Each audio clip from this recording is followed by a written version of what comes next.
Hey guys, Ralph here, and welcome to True Power Trumpet Fitness on this magnificent Monday here in Connecticut. Life's good, campers. Life's good.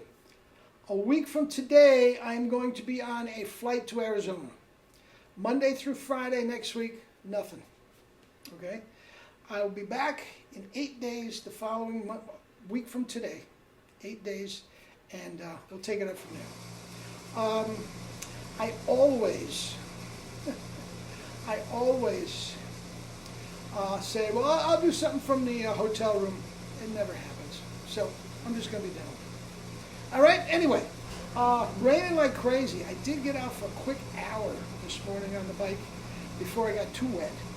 And since then, I've gone through the SFE book twice. Okay, so let's do it. You saw the thumbnail. Same thing that I've been doing. Guys, if there's no strain in the mouth, in the chops, you can do anything. No strain in the sound, you can do anything. All right? Let me honk, see what we got. Doc, baby, we'll do anything.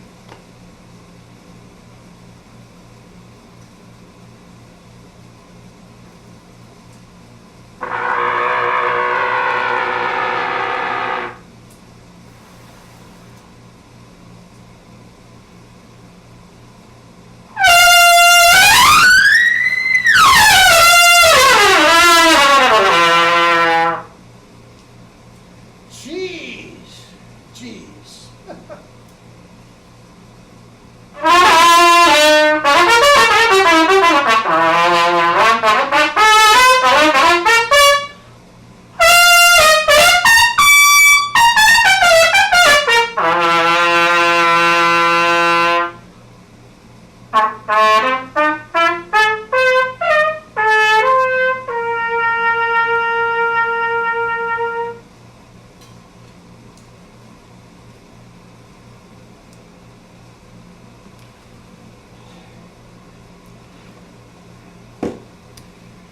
Now,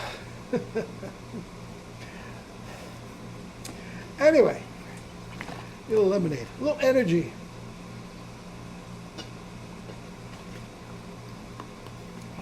Been up since 3 o'clock. It's almost 12.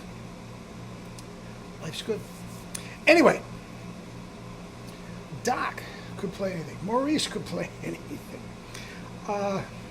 Mel could play anything. The Triscari brothers could play anything. Guys, it's happened all the time. Only until recently, to my ear, has the division between the jazz guys and the orchestral guys gotten wider and wider and wider. I mean, Herseth, my God, he could play anything. His Brandenburg was otherworldly. His orchestral stuff was off the charts. The Chicago Symphony Brass Quintet did some beautiful Gabriel. I mean, there's nothing he couldn't play. And he played lead in one of the military jazz bands before he went to New England Conservatory for like 5 minutes. And then he got the job in Chicago. He thought he was going out for third trumpet. And, no, first, you got what we want. The guy says, but I've never done this before. I mean, just in a jazz band. You have what we want. We'll teach you the rest. It's literally what they told him. Guys, there was no strain in the corners. It was locked in with the tongue, and he was not overblowing. This 90-year-old guy, this big, was just sitting there like some, and just killing it.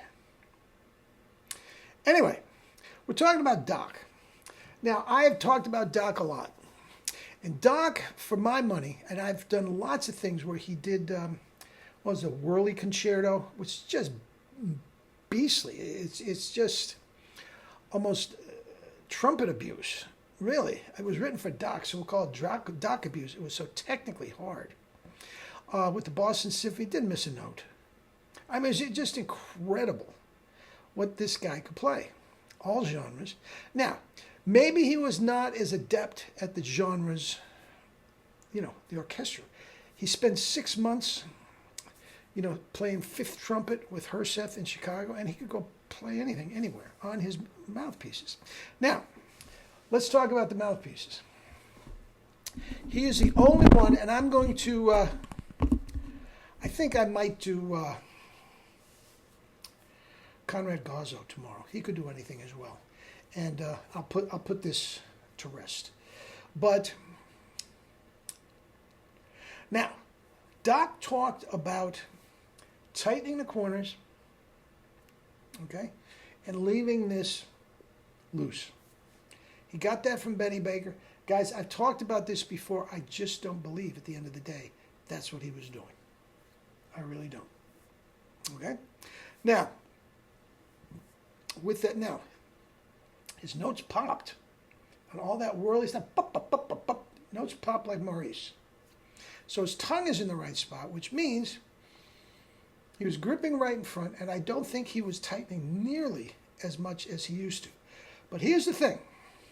He would, by his own admission, okay, and I'm not going to drag out things where he didn't sound well, but there is a thing out there that is really kind of ugly on piccolo.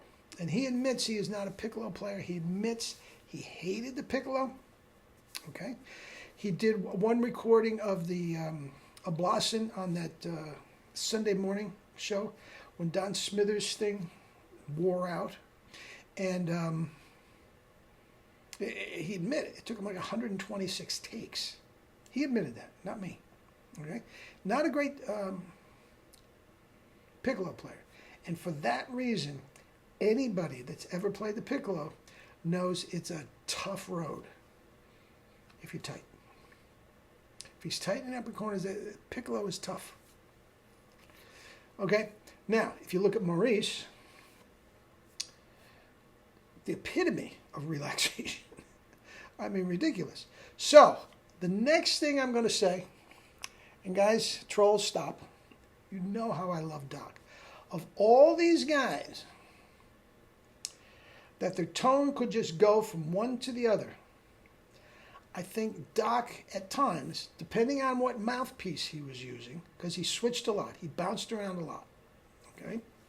He might have to sit, boom, just, play with the Tonight Show band on Monday and go play first trumpet with the Chicago Symphony on Tuesday. He would have to go a little bit deeper in the cup to get that richness. His tone was a little thin compared to Mel, compared to Maurice, and that's the tension that he was trying to get, which I don't think he got. But that's another video. We've talked about that before. So I'm going to leave a link below of an album he did where he literally played the first several bars of Promenade from Pictures.